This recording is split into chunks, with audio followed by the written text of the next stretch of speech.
네, 여러분 안녕하세요. 우리 모든 아기들 그 모습 그대로 빛나게 더블아트 오픈업 김현진입니다.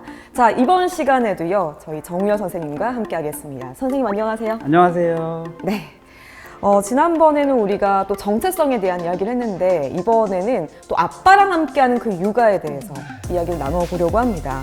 요즘에는 이 아빠의 역할에 대한 인식이 예전보다 많이 달라진 것 같아요. 함께 육아를 하고 굉장히 적극적으로 아이와 놀아주는 그런 아빠의 모습을 길 가다가도 많이 보기도 하고 굉장히 좋기는 하는데, 근데 이 과정에서도 잡음도 많이 생기고 엄마랑 또 싸우는 그런 일들이 많이 생긴다고 하더라고요. 이게 왜 그런 걸까요? 전통적으로 아빠가 아이를 육아하는데 방해가 되는 네. 그 악순환의 고리가 있어요. 그거를 좀 말씀드리고 싶어요. 물론 예전보다는 조금씩 문화가 바뀌고 있지만 그래도 역시 이 악순환의 고리에서 허덕이는 많은 아빠분들이 있어서 네. 좀 오늘 구해주고 싶습니다. 네, 잘 들으셔야 될 것 같습니다. 네. 사실은 저도 경험을 했지만 엄마든 아빠든 딱 아이가 태어나는 순간부터는 그냥 시작이에요. 그러니까 뭐 먼저 시작한 사람이 없어요. 그렇죠. 아무리 태교를 열심히 하고 책을 많이 본다 한들 아이를 키우는 건 실전이기 때문에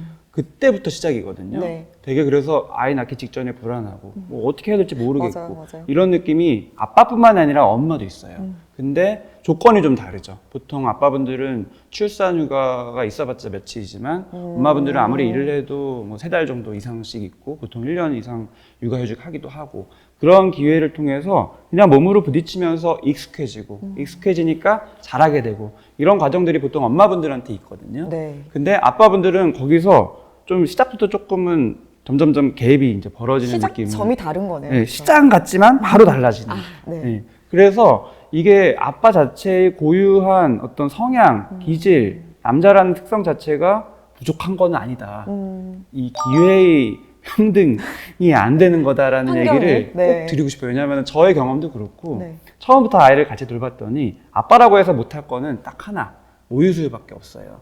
모유수유 빼고는 다 할 수가 있는데 이 기회가 잘 안 주어지고 그러니까 점점 더 갭이 벌어지는 거다. 네. 이런 얘기를 드리고 싶고 그거는 뭐 어떻게 보면은 어쩔 수 없는 현실적인 부분도 있지만 되게 중요한 거는 관점인 것 같아요. 악순환의 고리에서 제일 중요한 역할을 하는 게 바로 엄마의 관점이거든요. 네. 보통 여기 시청하시는 분들도 지금 아이가 어릴 때 아빠한테 뭘 시키면 좋을까 이렇게 생각하다가 우선 이제 시켜볼 수 있는 게 좀 간단해 보이는 기저귀 가는 네. 거거든요. 그럼 기저귀를 이제 갈면은 뭐 기저귀 그냥 쉬했으면은 빼고 갈아서 붙여 이렇게 설명하면은 이제 아빠가 해요. 그래서 했어 그랬는데 그 다음에 조금 있다가 아이가 쉬를 했는데 다 새버려요. 밖으로. 그러면 이제 엄마가 화가 나거든요. 지금 할 게 많고 몸도 피곤해 죽겠는데 네. 이거 하나도 제대로 못해 이런 식으로 비난을 하고 잔소리를 하고 그러면 아빠는 그때 기분이 당연히 안 좋겠죠. 그렇죠. 근데 안 좋은 걸로 끝나고 그러면 좋은데 그렇게 되지가 않아요. 그리고 차라리 그러면은 아 그래 내가 반성하고 더 열심히 잘해봐야겠다 이러면 좋은데 사실은 그렇지 않아요. 의욕이 꺾일 것 같아요. 여기 꺾이고 자존심이 상하고 네. 삐딱해져요. 그래서 안 해. 이렇게 적극적으로 하긴 또 그러니까 소극적으로 점점 회피하는 방향으로 좀 퇴근 시간이 점점 늦어지고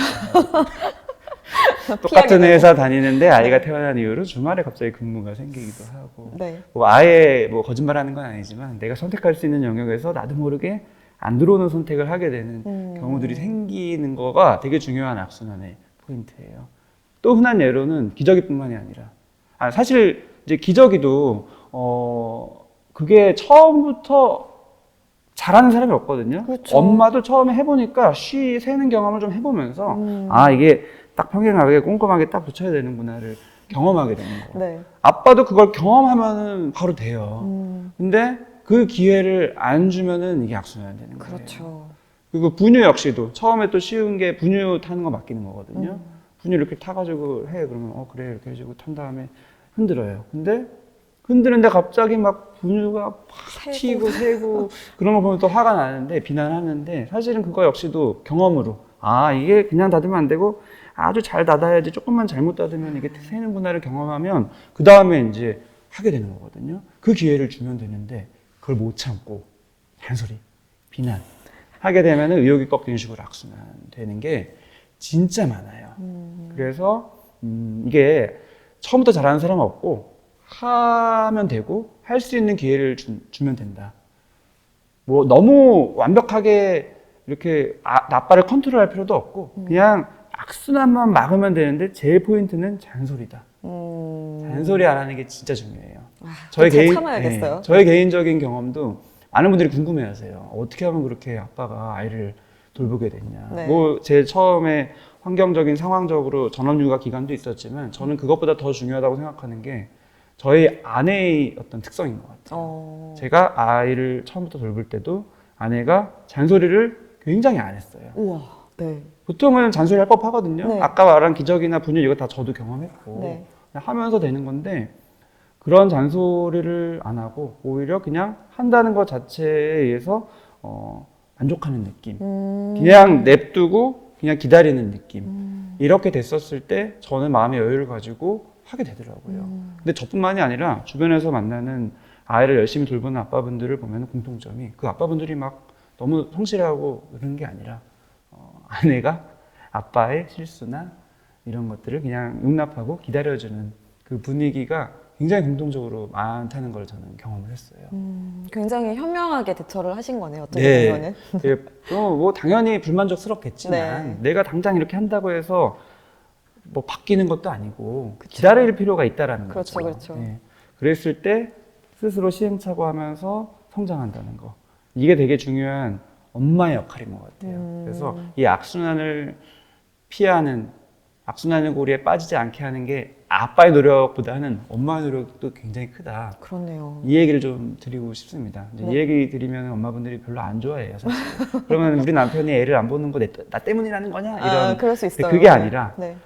지금부터 이 선순환의 고리를 만들려는 그 지혜를 발휘하는 게 결국에는 나한테 유리하다 이런 얘기를 꼭 드리고 싶은 거예요.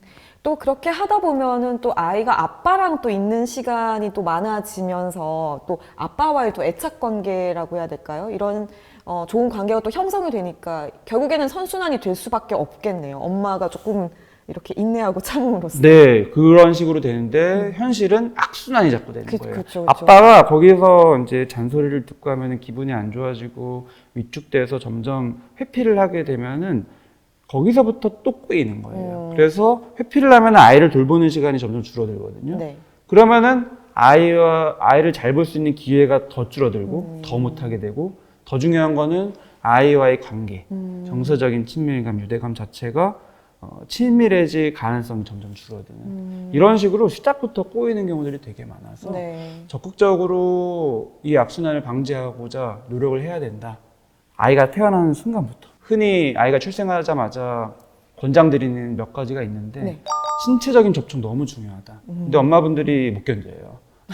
신생아 태어났는데 뭐 목을 못 가누기 때문에 목을 잘 가누고 안아야 된다는데 우리 남편 덜렁덜렁 대고 막 이렇게 아이를 안을 것 같은 거예요. 네. 불안하니까. 네. 불안하지만 불안하면 알려주면 돼요. 남편도 자기 자식이기 때문에 막 하지 않아요. 그렇겠죠. 몰라서 그렇지. 네. 그래서 아이를 안을 수 있게 목을 가눠서 안아야 된다는 거 알려주고 옆에서 지도해 주면서 아이를 많이 안을 수 있게 하는 게 아빠한테도 회피가 아닌 더 적극적인 태도를 가지게 하는데 장점이 있고 더 중요한 거는 아빠와 아이 사이의 정서적인 교류가 처음에는 신체적인 접촉으로부터 이어지기 때문에 그 기회를 많이 늘리는 데 있어서 엄마의 잔소리가 독이 된다. 네, 이 얘기를 드리고 싶습니다. 네.